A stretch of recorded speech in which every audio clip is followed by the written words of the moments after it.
தீராத பாலியல் வக்ரம் இருக்கிறவன் தான் அரசியலுக்குள்ள வருவாங்க. அதனாலதான் அதை தீர்த்துக்கிறதுக்கு அரசியலுக்கு வரணும். 2019 பிஜேபியில 453 பேர் எம்எல்ஏக்களாகவும் எம்பிக்களாகவும் இருக்கக்கூடியவர்கள் மேல பாலியல் வன்புணர்வு வழக்குகள் இருக்கு. விந்து வெளியே வரும்போது உங்களுக்கு ஒரு எண்ணங்களற்ற நிலை, நோ மைண்ட் வருது இல்ல, இதே டோபமைன் ஞானத்துல 24 hours வரும். எதுக்காக பணம் சம்பாதிக்கிறீங்க? எதுக்காக?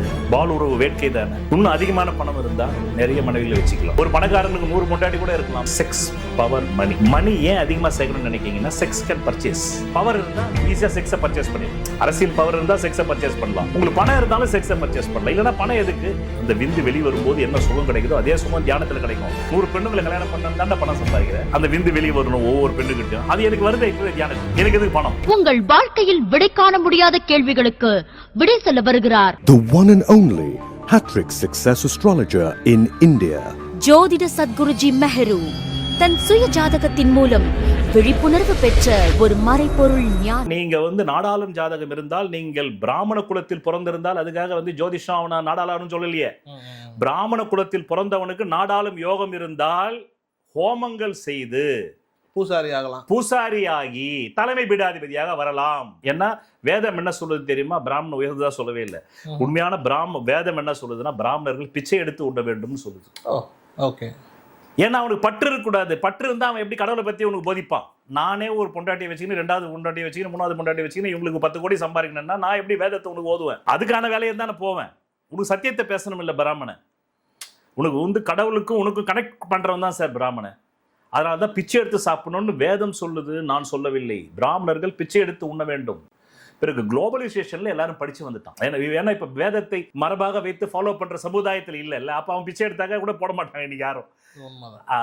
அப்போ பிராமணனுக்கு நாடாளும் யோகம் இருந்தால் அவன் பூசாரி ஆகலாம், ஹோமங்கள் செய்யலாம், பரிகாரங்கள் செய்து வேதத்தை உனக்கு போதிக்கலாம், அப்புறமா பகவத்கீதை உபன்யாசம் பண்ணலாம். அப்படிதான் அந்த கிரகம் வேலை செய்யும். சத்திரியனுக்கு இருந்தால் தளபதி ஆகும். ராஜவம்சத்தில் பிறந்தவனே இன்னைக்கு நாம சொல்லணும்னாக்கா ஐயா கலைஞர், அந்த வம்சத்தில் பிறந்த ஐயா ஸ்டாலின், அந்த வம்சத்தில் பிறந்த இப்போது ஐயா நம்ம உதயநிதி, அந்த வம்சத்தில் பிறந்து நாளைக்கு மகுடம் சூட்ட போகின்ற ஐயா இன்பநிதி, உதயநிதி அவர்கள், இன்பநிதி, இவங்க தானே வராங்க. அப்ப சொன்ன ஜோசி எங்க போயிச்சது? உனக்கு கண்ணுக்கு முன்னாடி அத்தாட்சி இருக்கா இல்லையா? அப்புறம் அதிமுக வாங்க எம்ஜிஆர், அவரால் அறிமுகப்படுத்தப்பட்ட ஜெயலலிதா, அந்த அம்மா இறந்ததுக்கு அப்புறமா வலியவன் வெற்றி பெறுவான் என்ற மாதிரி போய் அதை சர்வைவல் ஆஃப் தி ஃபிட்டஸ்ட்ல போய் பிடிக்கிறாரு எடப்பாடி. இவ்வளவுதானே. ஒரு பிஜேபி, அந்த பிஜேபி உருவாக்கியது RSS. அந்த RSS முடிவு பண்றவன் தான் நாங்க வர முடியுது. அப்ப அங்க RSS தான் மன்னர் குடும்பம். பிஜேபியில் RSS மன்னர் குடும்பம், காங்கிரஸில் சோனியா காந்தி மன்னர் குடும்பம். இவங்களை தவிர இந்தியாவை யார் ஆண்டு இருக்கான்?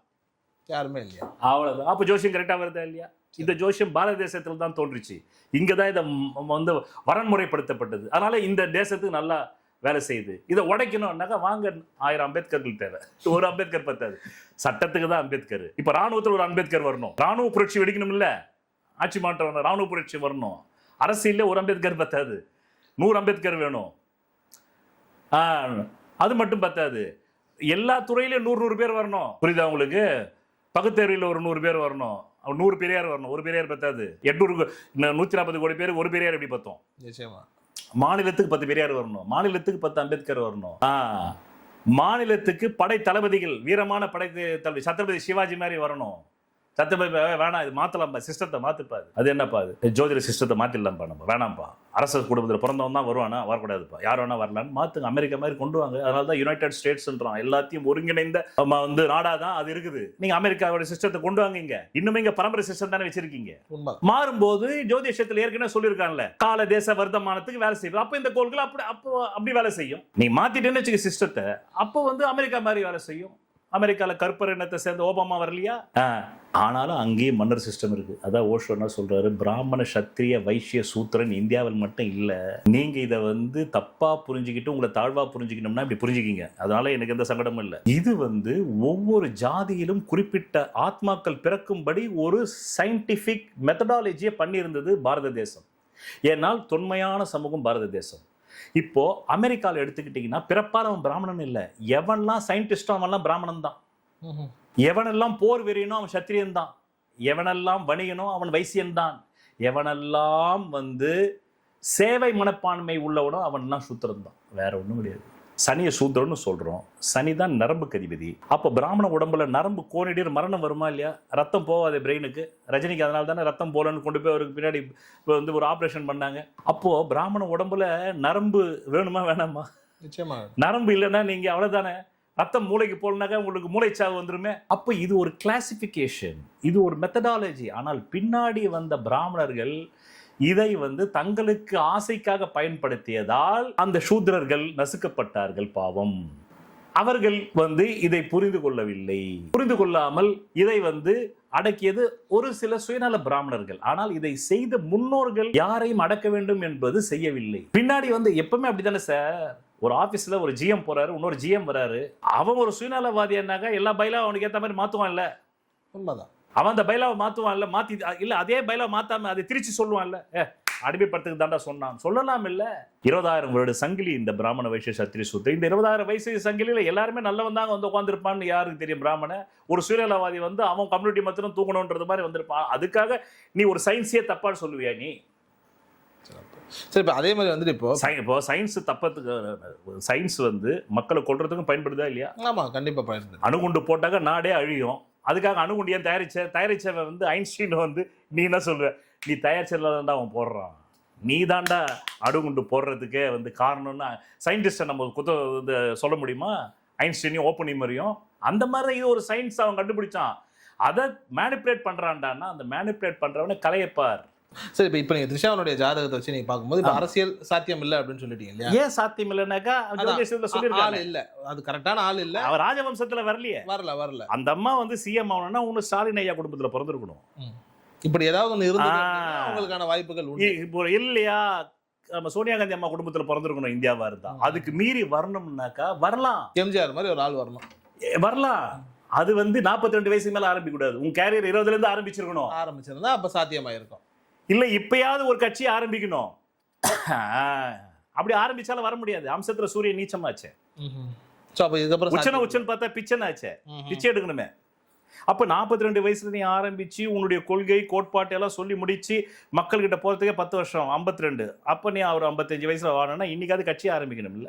ஜோதிடம் என்பது நிறைய பேர் மந்திரத்துல மாங்காய் பறிக்குதுன்னு நினைச்சுக்கிறாங்க. கிடையவே கிடையாது. அதான் நான் சொன்ன 9 கிரகம் உச்சமா இருந்தாலும் நீ எதுவுமே ஆக வேணாம்னு சிந்திச்சுக்கிட்டே இருந்தீங்கன்னா எதுவுமே ஆக மாட்டேன். 9 கிரகம் நீசமா இருந்தாலும் நான் ஆயே தீருவேன் என்று அந்த உந்துதல் எங்கிருந்து வருதுன்னா உன்னுடைய பல பிறவியில இருந்து வருது. அப்போ அந்த 9 கிரக நீசத்துக்கு நீ மாட மாளிகை கூட கோபுரம் கட்டலனாலும் பரவாயில்ல. உண்ண உணவு உடுத்த உடை இருக்க இருப்பிடத்துக்கு உன்னை நீ தக்க வச்சுப்ப. சிறப்பு. சரி, இப்போ அப்படி இருக்கும்போது சார் த்ரிஷா அவர்கள் வந்து திருமணம் அப்படிங்கிறது ஒன்று நடக்காமையே தள்ளி போயிட்டு இருக்குல்ல, அதனுடைய காரணம் என்ன ஜாதக ரீதியா? அதுக்கான காரணம் வந்து ஒரு ஜாதகத்தில் திருமணத்தை உறுதி செய்வது 7ஆம் இடம் மட்டும் அல்ல. குடும்பஸ்தானம் என்ற 2ஆம் இடம், சுகஸ்தானம் என்ற 4ஆம் இடம். இப்போ திருமணம்ன்றது ஒரு குடும்பம் வேணும்ல. அதனால் ஒரு வீட்டுக்கு அதனுடைய துணை வீடுகள் வந்து சப்போர்ட் பண்ணணும். அப்போனா ஒரு நல்ல திருமணம், அறம் சார்ந்த திருமணம், சமுதாய கலாச்சாரம் ஒத்துக்கொண்ட திருமணம் ஒரு ஜாதகத்துக்கு வரணும்னா 2ஆம் இடம் கெடக்கூடாது, 7ஆம் இடம் கெடக்கூடாது, சுகஸ்தானமான 4ஆம் இடம் கெடக்கூடாது. புத்திஸ்தானம், புத்தி இருக்கணும்ல, நல்ல புருஷனை தேர்ந்தெடுக்கிறதுக்கு அதுக்கு புத்திஸ்தானாதிபதி என்ற பூர்வ புண்ணியாதிபதி கெடக்கூடாது. ஸோ இந்த ஜாதகத்தை பார்க்கின்ற பொழுது இந்த அம்மையாருக்கு பாவம் 7ஆம் இடத்துல வந்து இவர்களுக்கு வந்து விரோதி கிரகம் உட்கார்ந்ததுனால அது நடக்காமலேயே இருக்கு. விரோதி கிரகம் டைவர்ஸ் பிளானட், எதிர்பாரான விரோதியானதானே டைவர்ஸ் பண்றீங்க. ஆமா, அதனால விரோதி கிரகம் உட்கார்ந்துருக்கு. சர்ப்பதோஷம் இருக்கு, 7ல் ராகு இருக்கக்கூடாது. அதுக்கப்புறம் குடும்பாதிபதி உச்சனை பார்த்து நீச்சமாகி போயிருக்கான். அஷ்டமாதிபதி கஷ்டஸ்தானாதிபதி குடும்பஸ்தானத்தில் உட்கார்ந்தான், அதனாலேயே வராது. ஆமா, அதனால நல்ல விதமான ஒரு அறம் சார்ந்த இப்படிப்பட்ட ஜாதகங்கள் தான் சார் பொதுஜனத்துக்கே வருவாங்க. அதான் ஜோதிஷன்னா சொல்றதுன்னா பொதுஜன. ஆமா ஆமா, உங்களுக்கு குடும்பம் இருந்ததுனாலே உங்களுடைய நல்ல மனைவி, அன்பான மனைவி, திருவள்ளுவர் சொன்ன மாதிரி மனைவி அமைஞ்சு போச்சுன்னா அகம் ஃபுல்லாயிடுது, புறத்துக்கு வரமாட்டீங்களா? அங்கேயே இருந்துக்க வேண்டியதுதான். நிம்மதி அப்படியே இருக்கு. மனைவி சரியில்லைன்னும் போது தானே சார் நான் போறேன்டா, நாட்டை சரி பண்றேன்டா. ஆமா, இதே மாதிரி யாருக்கெல்லாம் மனைவி சரியில்லை அவங்களுக்கு ஒரு சங்கம் ஆரம்பிக்கிறேன்டா, ஆரம்பிச்சு நல்லதை செய்யறா. அப்பதான் நீங்க புறத்தை நோக்கி வரீங்க. அதனால தான் அகம் புறம்னு பிரிச்சான். அகம் திருப்திப்பட்டவனுக்கு. அதனால தானே ஓஷோ என்ன சொல்றாருடா, அரசியலில் வருபவர்களுக்கு பாலுறவு வேட்கை அதிகமாக இருக்கிறது என்று பொருள் வரும். அது இருக்கு. அதனாலதான் அதை தீர்த்துக்கிறதுக்கு அரசியலுக்கு வராங்க. அதனால ஜோதிஷம் என்ன சொல்லுதுன்னா, அந்த பாலுர ஸ்தானம் கெட்டாதான் அவன் அரசியலுக்கு வருதுன்றான். அப்போ 2 பேர் வார்த்தை மேட்ச் ஆகுது பாருங்க. Okay okay. அதுதான் ஞானிகள் மல்டி கான்ஷியஸ், நானும் மல்டி கான்ஷியஸ். அதனால் எங்களை புரிந்து கொள்வது கடினம். அதே மல்டி கான்ஷியஸ் மனநிலை உள்ளவன் தான் புரிஞ்சிக்க முடியும். அப்போது ஓஷோ என்ன சொல்கிறாரு, பாலியல் தீராத பாலியல் வக்ரம் இருக்கிறவன் தான் அரசியலுக்குள்ளே வருவான்றாங்க. இந்த கர்நாடகாவில் நம்ம பார்த்தோம், ஒருத்தன் எத்தனையோ வாயிலே வரமாட்டேங்குது, 100கணக்கான பெண்கள் சொல்கிறாங்க, 1000கணக்கான பென்ட்ரைவே வந்தது.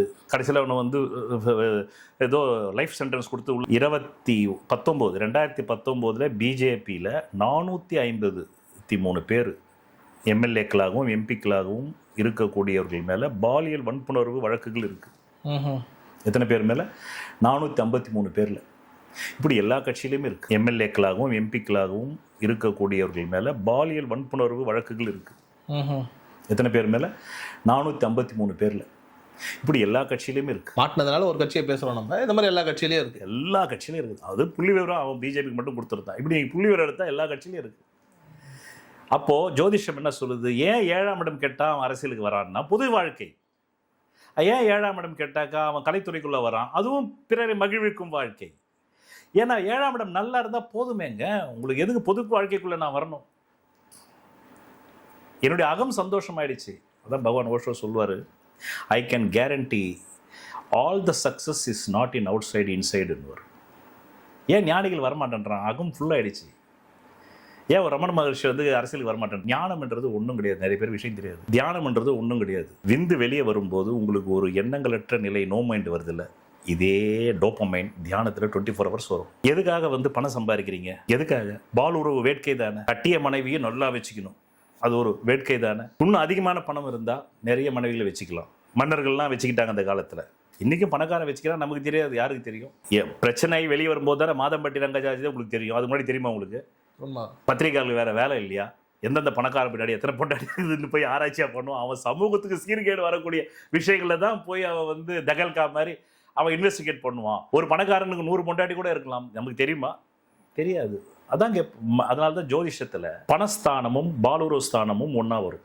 காலபுருஷனுக்கு மேஷத்துக்கு 2ஆவது இடம் தான் சுக்கிரன் பாலுரோ கிரகம். அவனை தான் தனகாரகன் சொல்லுது ஜோதிஷம். அதாவது பகவான் ஓஷோ ஒரு புக்கை எழுதியிருக்காரு, செக்ஸ் பவர் மணி. அந்த புக்கு பேர் என்ன? செக்ஸ் பவர் மணி. மணி ஏன் அதிகமாக சேர்க்கணும்னு நினைக்கிங்கன்னா, செக்ஸ் கேன் பர்ச்சேஸ். ஏழையால் பர்ச்சேஸ் பண்ண முடியுமா? பணக்காரனால பர்ச்சேஸ் பண்ண முடியும். அதனால தான் செக்ஸ் பவர் மணி. இந்த செக்ஸ் அர்ஜுன் பவர் அர்ஜுன் தான் மணியை வந்து உருவாகுது. மணி இருந்தால், பவர் இருந்தால் ஈஸியாக செக்ஸை பர்ச்சேஸ் பண்ணிடலாம். அரசியல் பவர் இருந்தால் செக்ஸை பர்ச்சேஸ் பண்ணலாம். உங்களுக்கு பணம் இருந்தாலும் செக்ஸை பர்ச்சேஸ் பண்ணலாம். இல்லைன்னா பணம் எதுக்கு? ராமகிருஷ்ண பரமஹம்சருக்கு பணமே தேவைப்படல. ஒரு நாள் ஒருத்தன் காலையில் உபன்யாசத்தில் வரான், ஒரு பணக்காரன். அவருக்கு 5 ரூபா கொடுத்துட்டு போயிட்டான். அன்றைக்கி 5 ரூபா பெரிய காசு. ராமகிருஷ்ண பரமஹம்சர் வாழ்ந்த 18ஆம் நூற்றாண்டில் பெரிய காசு அது. 18ஆம் நூற்றாண்டு இறுதியில் அவர் பிறந்தார். அது பெரிய காசு அது. இவர் என்ன பண்ணிட்டாரு, கல்கத்தா காலியை தான் 24 hours நினைப்பார். நான் சொன்ன அந்த டோப்பமைன் தியானத்தில் அந்த விந்து வெளி வரும்போது என்ன சுகம் கிடைக்குதோ அதே சுகம் தியானத்தில் கிடைக்கும். அதனால தான் அந்த தியானம் சித்திச்சோன்னு அவன் அமைதியாக உட்காந்துட்டான். இதுக்காக தான் நீ வெளியே ஓடுற. 100 பெண்ணுங்களை கல்யாணம் பண்ணு தாண்டா பணம் சம்பாதிக்கிற. அந்த விந்து வெளியே வரணும் ஒவ்வொரு பெண்ணுக்கிட்டையும். அது எனக்கு வருது இப்போவே தியானத்தில். எனக்கு எதுக்கு பணம்? அதனால தான் அப்படியே கல்லாய் போனான். அதான் ஓஷோ கேட்பார், இந்திய ரிஷிகள்னா பைத்தியக்காரர்களா? மூளை வந்து இது வந்து மூளை வந்து கெட்டு போனவங்களா? வெள்ளக்கார முதல்ல இங்கே இந்தியாவுக்கு வரும்போது இந்த இந்திய ரிஷிகள் எல்லாம் என்ன சொல்லிட்டா, எக்ஸென்ட்ரிக்குன்ட்டான். எக்ஸென்ட்ரிக்குன்னா ஒரு மனுஷன்னா 9 to 5 ஜாப் பண்ணணும், நாட்டை வல்லரசாக்கணும். அதை விட்டுட்டு என்னடா இவனுங்க காட்டுக்குள்ளே போய் கோவணத்தாண்டிகளை மேலே பாம்பு போகுது, புறாம் போது ஒன்றுமே தெரியாமல் ஓணுங்கிறானுங்க. ஐயே இவனுங்க எக்ஸென்ட்ரிக்குன்ட்டானுங்க. ஆங்கிலத்தில் சரியான வார்த்தை எக்ஸென்ட்ரிக்குன்னா மனம் தான் இருக்கும் நிலையிலிருந்து கீழே போகுது. காரணம் அவனுக்கு தியானத்தில் விந்து வெளிப்படும் என்ற அனுபவமே இல்லை. அதனால தான் ஓஷோ சொல்லுவார், தயவு செஞ்சு தியானம் கற்றுக்குங்க, இல்லைன்னா நீங்கள் அமெரிக்கா போய் கற்றுக்க வேண்டியது இருக்கும். அவருடைய பக்தர்கள் எல்லாமே அமெரிக்கா. அவருக்கு 93 ரோல்ஸ் ராய்ஸ் கொடுத்தது அமெரிக்காவில் உள்ள பக்தர்கள். அதான் சொல்லுவார், அவங்களுக்கு இன்னைக்கு அந்த ஆர்வம் இருக்குது தியானம் கற்றுக்கணும்னு என்கிட்ட, ஆனால் உங்களுக்கு ஏன் இல்லை? ஆனால் தியானத்தின் தோற்றுவிப்பு இந்தியா. அப்போ அவன் என்ன பண்ணிட்டா, இவங்க எல்லாம் பைத்தியக்காரங்கன்ட்டான். எதுவுமே செய்யாமல் நீ வந்து தியானம் பண்ணுகிற, கடவுள் நினச்சிக்கிறேன்னு நினச்சிட்டான். அவன் கடவுள் எல்லாம் நினைக்கல. விந்து வெளியேறும் போது என்ன சுகம் வந்ததோ அது வந்தது அவங்களுக்கு தியானத்தில் வருது. அதனால அப்படியே உட்காந்துட்டான். அதான் ஓஷோ சொல்லுவார், 12 ஆண்டுகள் புத்தர் வந்து உட்காந்தாருன்னா ஏன் உட்காந்தாரு? இந்த விந்து வெளிப்படும் போது வர சுகம் அவர் கிடைச்சது, அப்படியே உட்காந்துட்டார். இல்லைன்னா அவர் அரண்மனை பார்க்காத சுகமா, அங்கே பார்க்காத அந்த புற அழகிகளா அவருக்கு வந்து போதி மரம் கொடுக்கும் போது? அப்போது தியானத்தில் இந்த இன்பம் வந்தவுடனே அவன் என்ன பண்ணுறான்? விவேகானந்தருக்கு அது வந்துடுச்சு. அது வந்து தொடு தீட்சையில் கொடுத்துட்டார் பரமஹம்சர். அதனால் வீராவசனம் பேசினார், இந்தியாவை மாற்றி காட்டுற 100 இளைஞர் கொடுன்னு. கடைசியில் அவரே அந்த தியான ருசி, அந்த ருசி வந்துடுச்சுன்னா விடாது உங்களுக்கு. இந்த ருசிக்காக தானே சார் நீங்கள் புற வாழ்க்கையில் போய் நீங்கள் வந்து முதலமைச்சர் ஆகணும், பிரதம மந்திரி ஆகணுன்றீங்க. அவள் தான் ஓஷோ சொல்கிறாரு, வக்ரப்பட்ட காமம் உள்ளவனே அரசியலில் இறங்குவான். சிறப்பு. அதே தான் ஜோதிஷம் சொல்லுது, பாலுரவ ஸ்தானாதிபதி வக்ரமான நீ அரசியலுக்கு வருவ. ஏன்னா அது அதிகமாக உனக்கு தேவைப்படுது. தியானத்தில் அது அதிகமாக கிடைக்குது. நான் எதுக்கு போய் அரசியலுக்கு போகணும்? சிறப்பு. இவ்வளோதான் விஷயம். சிறப்பு. ரொம்ப நன்றி சார் உங்கள் நேரத்தும் தகவல்கள். ஏன்னா ரொம்ப சுவாரஸ்யமாக நிறைய விஷயங்கள் சொன்னீங்க. ரொம்ப நன்றி. ரொம்ப நன்றி சார், ரொம்ப நன்றி. தேங்க்யூ. இதை என்னுடைய நோக்கம், இதை கேட்டு மக்கள் பயன்பட்டு அவங்களை காப்பாற்றிக்கிட்டாங்கன்னா தான் இந்த உழைப்பு, நம்ம 2 பேர் உழைப்பும் வந்து உண்மையிலே ஒரு அர்த்தப்படும். அது வந்து ஒரு பிரயோஜனமா இருக்கும்னு நான் நினைக்கிறேன். நன்றி, வணக்கம். நன்றி சார். சொல்வதெல்லாம் பலிக்கும் அபூர்வ வாக்கு சக்தி பெற்றவர் மெஹ்ரு அவர்கள். உங்கள் வாழ்க்கையில் பணம், புகழ், பதவி, திருமணம், குழந்தை பேரு, உயர்கல்வி, வெளிநாட்டு யோகம், கலைத்துறையில் வெற்றி, அரசியலில் வெற்றி போன்ற இன்னும் எண்ணற்ற உங்கள் வாழ்வின் கேள்விகளுக்கு ஒரு மனிதன் அவன் ஜாதகத்தை எப்படி அறிந்து கொள்வது? கான்டாக்ட் ஜோதிட Sadguruji Mehru. Address Quality Complex, first floor, new number 45, wall number 12, Arunachalam Road, Saligramam, Chennai 93. Phone 0442376072. Contact 9995295962, 98409 57612. Website www.srimeheru.org.